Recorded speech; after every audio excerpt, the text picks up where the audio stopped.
Hello fourth graders and welcome to another stop on our philosophical journey. My name is Irena Ivanović and this is another English video lesson.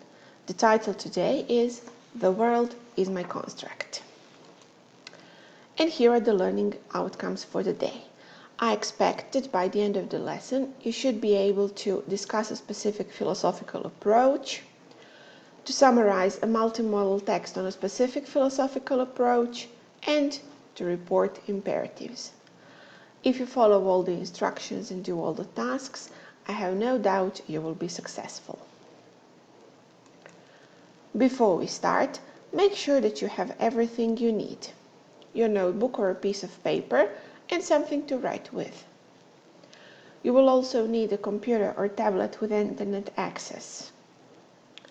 Of course, you can always pause or replay the video. You should go through the lesson at your own pace.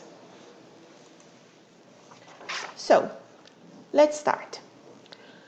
Last time we started talking about philosophy, a field unlike any other.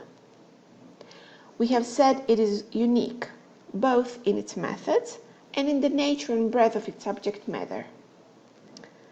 Philosophy pursues questions in every dimension of human life, and its techniques apply to problems in any field of study or endeavor. No brief definition expresses the richness and variety of philosophy. It may be described in any ways. And, as we have already said, it is a reasoned pursuit of fundamental truth, a quest for understanding, a study of principles of conduct. Philosophy seeks to establish standards of evidence, to provide rational methods of resolving conflicts, and to create techniques for evaluating ideas and arguments. As you know, philosophy develops our capacity to see the world from the perspective of other individuals and other cultures. It enhances one's ability to perceive the relationships among the various fields of study, and it deepens our sense of the meaning and variety of human experience. So, we could say that philosophy is basically a systematic study of ideas and issues, and that it examines concepts and views drawn from science, art, religion, politics, or basically any other realm. Philosophical appraisal of ideas and issues takes many forms, but philosophical studies often focus on the meaning of one idea and on its basis, coherence, and relation to other ideas. Philosophical questions have to do with each of the major areas of human activity. Philosophy explores all of them. It views them both microscopically and from the wide perspective of the larger concerns of human existence. Therefore, we can say that philosophy has many subfields, or let's call them disciplines. Here is the list of the most important ones. Are you familiar with any of them? You already know what logic is. You had that school subject.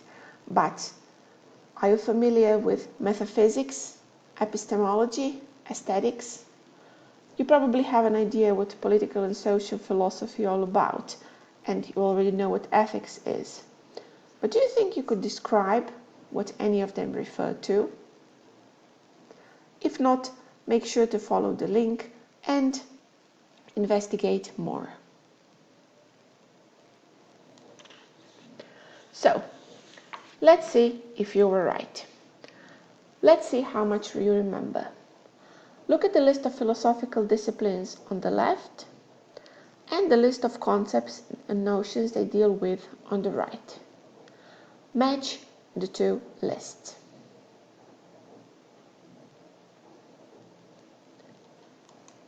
And here are the answers. Logic, as you all know, deals with reasoning. A typical question that one would ask when dealing with logic is, for example, what are the arguments in support of this particular claim? Ethics deals with morality. The typical question would be something like, what are our moral obligations to others? Metaphysics is all about reality. We could ask, for example, Are there mental and abstract things, or is there just the physical? Epistemology is all about knowledge. A typical question would be, what sort of things can be known? Aesthetics is all about arts. A typical question would be, for example, how are artistic creations to be interpreted and evaluated? And political and social philosophy have to do with social order. One question from this area could be, what is the best form of government? So, you can see the list of philosophical disciplines and the topics that they deal with. One of the problems related to philosophy is the fact that it is often misunderstood. Philosophy has its pejorative meaning because it is often interpreted as something too complex, too obscure and unclear. It is said that it is dealing with something not actually related to everyday life. That, however, is far from being true. Even the first philosophers, the ones from ancient Greece, which we have mentioned, they started asking very practical questions, and all of them tried to give advice on how to lead happy and fulfilled lives. The number of modern and contemporary philosophers who have done the same is actually very big. So, let's see. The concept of happiness. It is one of the concepts many philosophers have dealt with in the past and nowadays too. I'm pretty sure that you will all agree that this concept is relevant to our lives, and I think it is something that every one of us should think about in great detail. But what is happiness all about? Can we define it? What notions are related to it? What are the important questions to ask when we talk about philosophy? Think about this concept. Pause the video and start writing. Use the free writing technique. Just write non-stop for 3 to 5 minutes, whatever comes to your mind when you think about happiness. Don't worry about language at this point. Just focus on ideas that come to mind when you think about happiness. Please do this task.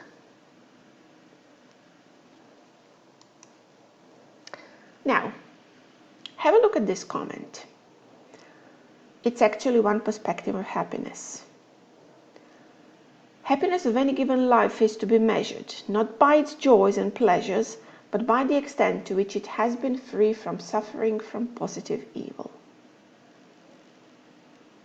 How does this idea differ from what you have written down about happiness? One of the philosophers who have a very unique view of happiness was the German philosopher Arthur Schopenhauer, who lived in 18th and 19th century. He was often called the philosopher of pessimism. His definition of happiness is the quote that you can see on the screen. Schopenhauer's writings influenced later existential philosophy and Freudian psychology. His most important work was The World as Will and Idea, or sometimes called The World as Will and Representation, but he also published essays that are supplementary to his main work. In one of the book of those essays, he dealt with happiness. So, based on this quote, what do you think his view of happiness will be? Think about it for a while. Now, let's move on. You're going to watch a video which gives you a few details about Schopenhauer's life and presents some of the key ideas in his philosophy. Study the questions and the instructions and complete the tasks while watching. Remember, you can always pause or replay the video for as long as necessary. So, you have 3 questions about the video. Which monikers was Arthur Schopenhauer given? What idea is Schopenhauer's philosophy based on? What are some of the concepts Schopenhauer dealt with? Then you have an instruction on what to do. You should list the 7 lessons for life we can find in Schopenhauer's work and summarize them in 2 to 3 sentences. And finally, 2 personal questions. Which of these 7 lessons that you can see do you find the most important? And which lessons would you add to the list? Make sure to have these tasks in mind while watching the video. Here is the link. Don't forget to do the task. Let's check your answers. The first question was, which monikers was Arthur Schopenhauer given? As we have already said, the philosopher pessimism was often called the sad prince of pessimism and the messenger of misery. His philosophy is based on the idea that the world we perceive is not the real world. We see reality through our own personal filters that prevent us from seeing actual reality. Some of the concepts he dealt with are loneliness, solitude, boredom, and true happiness. Tasks 4 to 6 ask for your own answers, which you should share with your classmates. Let's move on. The next task refers to the life lessons that we can find in Schopenhauer's work.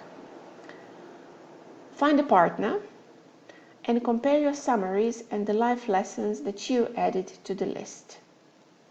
Single out 1 key word for each of them. Present them as an infographic and share them with your class. You can choose whatever digital tool you find suitable for making infographics. My suggestion would be to use Pictochart or Canva because you have already built-in templates which can help you so you don't have to start from scratch. I'm sure your infographics will be very interesting and useful to your colleagues. So, let's see what happens next. Look at some of the rules for life that Schopenhauer gave. What kind of sentences are we talking about? Find yourself in solitude, remove suffering to be happy, limit your expectations. Which verb form is used? What meaning are we trying to convey here? Well, we could say that these sentences are some kind of orders, perhaps mild ones, or we could say they're very strong suggestions expressed with an imperative verb form. What happens when we want to report them? What happens when we want to say to someone what we learned, for example, from Schopenhauer's philosophy? In most cases, when we want to report an order or some kind of request, for example, a suggestion like we have here, we can use the verbs such as tell, command, urge, request, or ask. After that, we use the object, if we have one, and the to infinitive structure. As you can see here, we can say that Schopenhauer told us to find ourselves in solitude, that he urged us to remove suffering to be happy, or even that he commanded us to limit our expectations.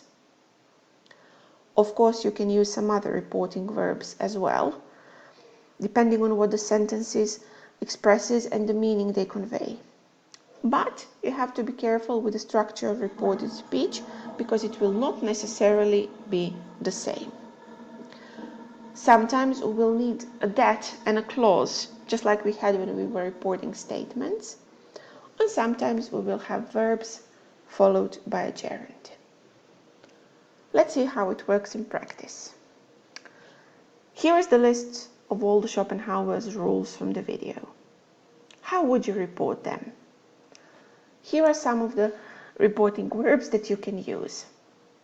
Pause the video and report all the sentences using different verbs as reporting verbs. Be careful with the structure. Write your answers down. So, let's see some of potential answers. Schopenhauer suggested that to remove suffering to be happy. He advised us to understand our subconscious mind. He recommended limiting our expectation. He urged us to be compassionate, and he suggested making room for art.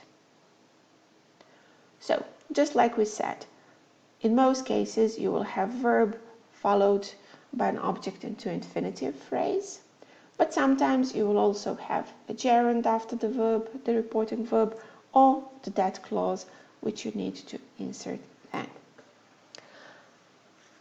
Make sure that you use a variety of reporting verbs so that you can convey the meaning easily. So, think about those 7 life lessons Schopenhauer teaches us and try to write them in the form of fortune cookie messages. Add advice on how to lead a good life. This is a task you should all find interesting because it asks you to be very clever when it comes to language and to use language which can be put into short, concise sentences that cover a lot of meaning. For those who want to do and know more, you could actually follow the link here and try to actually make your own fortune cookies. You have the link for the recipe. If you make the cookies, you should then put your messages inside and share them with your friends. Before we continue and finish the lesson for today, make sure to wrap up the whole thing and think about everything you have learned today. Your self-assessment for the day will be to write 3 things you learned from Schopenhauer that you find amazing. Write 2 things you learned from him that you do not entirely understand. And then again, 3 things you learned that you find complete nonsense. Nobody says that we have to be fascinated and agree with everything that we find and learn. So, this is it for today. I hope that you find your lesson interesting and that you will enjoy it with us again next time when we meet. Goodbye.